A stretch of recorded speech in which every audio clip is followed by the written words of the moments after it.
మరి నేను రాహుల్ గాంధీని అడుగుతా ఉన్నా, మరి మీ తెలంగాణ ప్రభుత్వం, మీ కాంగ్రెస్ ప్రభుత్వం, మీరు ఇంతమందికి శుద్ధులు చెప్తున్నారు దేశంలో. ఈ రోజు అదాని దుర్మార్గుడు, అదాని అవినీతి పరుడు అని మాట్లాడుతున్నావు కదా, ఇంతవరకు నీ కాంగ్రెస్ ప్రభుత్వం తెలంగాణలో ఎందుకు అదానితో కుదిరిన ఎంఓయూలను రద్దు చేయడం లేదు?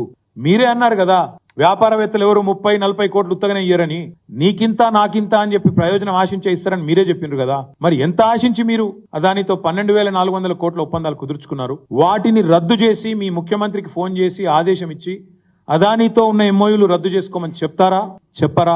దయచేసి మీరు స్పష్టత ఇవ్వాలని చెప్పి రాహుల్ గాంధీ గారిని కోరుతా ఉన్నాం. వివాదాలకు లోను కావడం నా మంత్రివర్గ సహచరులకు, నాకు, తెలంగాణ రాష్ట్ర ప్రభుత్వానికి ఇష్టం లేదు. అందుకే తెలంగాణ రాష్ట్ర ప్రభుత్వము అదానీ సంస్థ నుంచి 100 కోట్ల రూపాయలను స్వీకరించకూడదు అని నిర్ణయం తీసుకున్నది. అందుకే తెలంగాణ రాష్ట్ర ప్రభుత్వము అదానీ సంస్థ నుంచి 100 కోట్ల